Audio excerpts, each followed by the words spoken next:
ఇష్టపడవద్దమ్మా. నువ్వు ఎప్పుడు చేతాంబరమైన పీతాంబరములు ధరించి ఇంట్లో సుఖంగా ఉండి శివ పూజలు చేస్తూ ఉండాలి. గౌడ వంశము అభివృద్ధి చెందాలి. అన్ని జాతుల కంటే అతీతంగా గౌడ వంశం ఉండాలి. ఇది కృతాయుగము, త్రేతాయుగము, ద్వాపారము, కలియుగము ఆసంత వరకు కూడా గౌడ వంశము ముందంజంలో ఉండాలి. అందరికంటే ఎక్కువగా ఉండాలి గౌడ కులము అని నువ్వు పూజలు చేయాలి. కానీ కల్లుబాండలు మోస్తాను, తాటి వనంతాలు పూజలు చేస్తూ భర్త కష్టము సదా పంచుకోవాలి. కాబట్టి నీతో పాటు తాటి మనం వస్తాను, నువ్వు రమ్మంటావా? ముందుగా వద్దంటావా? వద్దునవా? వద్దు వద్దునవా? వద్దు వద్దునవా? వద్దు. నువ్వు ఏడుస్తున్నావు, నువ్వు ఏడుస్తున్నావు, నువ్వేస్తే నా దుఃఖం ఆగని, నా ఏర్పాటు సామాన్యం కాదు. నువ్వు కాదన్నావు కాబట్టి నా మనసాల బాధపడ్డాది. పెళ్ళైన కాలంలో ఎప్పుడు నా మాట కాదన లేదు, ఇప్పుడు కాదంటే నా మనసాల బాధపడుతున్నది. నీకు నేను అసలే మాట్లాడను, నీకు నాకు మాటలు లేవు. నీ దారు లేదు, నా దారు నాది, మధ్యలో గోదారుకో చేస్తావు. ముఖమంతా అట్లా మాడిపోయింది. ఇప్పటిదాకా నువ్వేమన్నావు? ఆడపిల్లలు అంటే లక్ష్మీ అంశ. ఆడపిల్లలు ప్రతి నిత్యము మహావిష్ణు భార్య లక్ష్మీదేవి ఇంట్లో ఎలా నవ్వుతూ కలకలలాడుతూ ఉండాలి. ఎప్పుడు ఆడపిల్లలు తిన్నా తినకున్నా ఉన్నా లేకున్నా ఎప్పుడు నవ్వుతూ ఇంట్లో లక్ష్మిలాగా ఉండాలని ఇప్పుడు అమ్మో నీ సకల అమ్మ అలిగిమో మాను మిలా సుమతి కోరిక మాను మిలా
మానమిలా సుమతి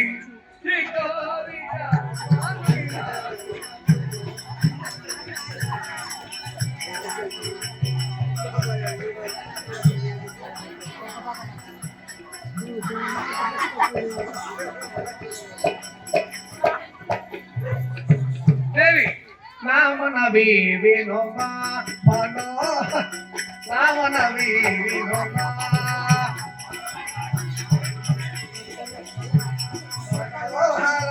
నామనవి వినోమా మనోహర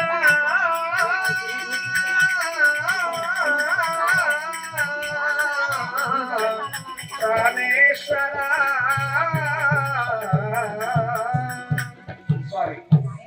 మన నుంచి తాటి మనము రావడం ఆగ్నేయమండి. భర్తకు భార్యను ఏమంటారండి? ఏమంటారు మంత్రి? పెళ్ళం అంటారు. అయ్యా ఉత్త పెళ్ళనేనా? ఉత్త పెళ్ళనేనా? ఇంకేం కాదా? భర్తకు భార్యను అర్ధాంగి కూడా అంటారు. భర్తకు భార్యను అర్ధాంగి అంటారు. అనగా అర్థం తెలుసునా? పెళ్ళైన కానుంచి భర్త కష్టములో సగభాగము, భర్త సుఖములో సగపాలు పంచుకున్న ఆడదాన్ని అర్ధాంగి అంటారు. ఇది అర్ధాంగిని కాబట్టి పెళ్ళైన కానుంచి ఇప్పటిదాకా నీలో సుఖాన్ని పంచుకున్నాను, ఏనాడు కష్టం చేయలేదు. ఇక నుండి నీతో పాటు కష్టము చేయాలని ఇష్టపడి సాటి మనం వచ్చి గౌడ కులకాంతను